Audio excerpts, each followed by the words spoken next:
జనసేనలోకి వైఎస్ఆర్సీపీ నుంచి ఓ కీలక నేత అయితే రావడానికి ప్రయత్నిస్తున్నట్టుగా కొన్ని వార్తలు వినిపిస్తున్నాయి. అదే కాకుండా రీసెంట్గా ఆయన ఏదో అపాయింట్మెంట్ కోసం కూడా మాట్లాడినట్టు తెలుస్తుంది. అంటే ఏ విధంగా చూసుకున్నా కూడా ఈ వ్యక్తి ఎవరైతే ఉన్నారో వైఎస్ఆర్సీపీలో గెలిచిన 11 మంది ఎమ్మెల్యేలు ఈయన కూడా ఒకరు. మరి ఆయననే వచ్చేస్తే అక్కడ 10 మందే మిగిలిపోతారు. ఏం జరుగుతుంది అసలు? సో ఏంటంటే ఆ కీలక నేత ఎవరో కాదు, బొత్స సత్యనారాయణ అనమాట. ఆయన ఆల్రెడీ పార్టీ ఎప్పుడైతే కూటమి ఫామ్ అయిందో అప్పుడే టీడీపీలోకి దూకేయాలని చూశారు, కానీ సో వాళ్ళకి ఈయన పైన నమ్మకం లేదు. ఎందుకంటే వైఎస్ఆర్సీపీ కోసం, అలాగే రాజశేఖర రెడ్డి గారి టైం నుంచి కూడా బొత్స అనే వ్యక్తి వాళ్ళకి చాలా లాయల్గా పనిచేస్తున్నారు. ఇప్పుడు ఆ పార్టీ వదిలి ఇటు వస్తాను అంటే కనుక ఎవరూ కూడా నమ్మరు ఖచ్చితంగా. సో అందుకని టీడీపీ అయితే ఇట్లాంటి వాళ్ళని ఖచ్చితంగా ప్రోత్సహించదు అనమాట.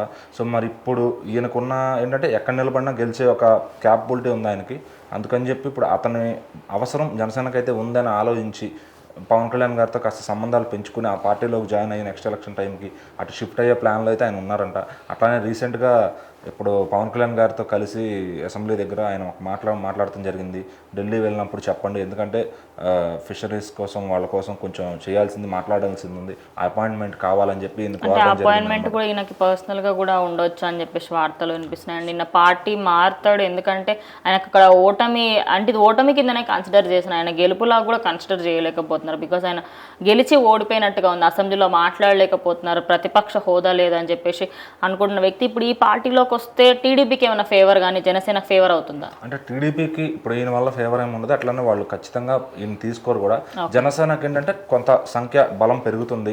సో ఆయన గెలిచే క్యాండిడేట్ కాబట్టి ఆయన్ని పెట్టుకుంటే మరి నమ్ముతారా నమ్మరా అనేది అది సెకండరీ విషయం. ఫస్ట్ వాళ్ళకి క్యాడర్ కావాలి కాబట్టి వచ్చిన వాళ్ళని అయితే ఖచ్చితంగా కళ్ళకద్దుకుని తీసుకుంటున్నారు జనసేన వాళ్ళు. ఎందుకంటే మన బాలినేని గారు కూడా వైసీపీ నుంచి వస్తే కళ్ళకద్దుకుని తీసుకున్నారు. సో అట్లా ఏంటంటే బయట నుంచి ఒక వ్యక్తి వచ్చి పార్టీలో చేరతానంటే ఖచ్చితంగా వాళ్ళు స్వార్థంతో వచ్చినా ఇక్కడ ఏంటంటే జనసేన ఎవరిని నమ్మాలో ఎవరిని నమ్మకూడదో క్లారిటీతో ఉంటుంది కాబట్టి ఫస్ట్ అయితే జాయిన్ చేసుకుంటారు.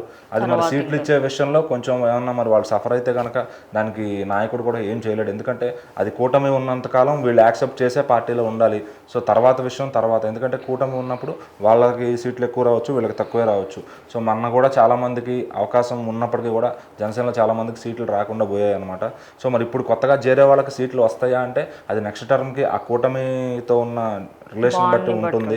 సో మరి అది ఉన్నప్పుడు వీళ్ళు యాక్సెప్ట్ చేసే ఖచ్చితంగా పార్టీలో జాయిన్ అవ్వాలి. సో మరి పవన్ కళ్యాణ్ గారితో నవ్వుతూ పలకరించి ఆయన తీసుకుంటారు, కానీ పార్టీలోకి తర్వాత న్యాయం చేస్తాడా సీట్ ఇచ్చి అంటే అది ఆయన కూడా ముందే చెప్పలేడు అనమాట. సో ఆ అగ్రిమెంట్ మీదే జాయిన్ అయితే కనుక జాయిన్ అవుతారు, లేదంటే కానీ జాయిన్ అవ్వరు. సో మరి టీడీపీ వాళ్ళు అయితే ఖచ్చితంగా వైసీపీ నుంచి వచ్చే వాళ్ళని 100% యాక్సెప్ట్ చేసే పరిస్థితిలో లేరు. ఎందుకంటే ఎవరిని నమ్మడానికి ఆ పార్టీకి స్కోప్ అయితే లేదనమాట. సో వాళ్ళ క్యాడర్ వాళ్ళకు ఉంది, దాన్ని నిలబెట్టుకుంటే వాళ్ళు సక్సెస్ఫుల్గా ఉంటారు. మరి ఇక్కడ ఏంటంటే జనసేనకి ఒక మెట్టు అవసరం కాబట్టి వచ్చిన వాళ్ళు ఖచ్చితంగా పార్టీలో చేర్చుకుంటారు. మరి న్యాయం చేస్తారా సీట్లు ఇచ్చి అంటే అది చెప్పలేము, అది పవన్ కళ్యాణ్ గారు కూడా చెప్పలేరు అనమాట.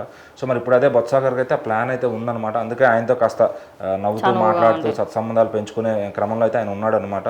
సో మరి ఆయన ఏమైనా ఢిల్లీ విషయంలో హెల్ప్ చేస్తే మరి ఈయన కూడా తిరిగి ఆయనకు పార్టీలో చేరే అవకాశం ఏమైనా ఉంది అనేది అయితే ఆ టాక్స్ అయితే వస్తున్నాయి. మరి ఏ పార్టీ వాళ్ళు ఆయన తీసుకుంటారు అనేది తర్వాత చూడాల్సిందే.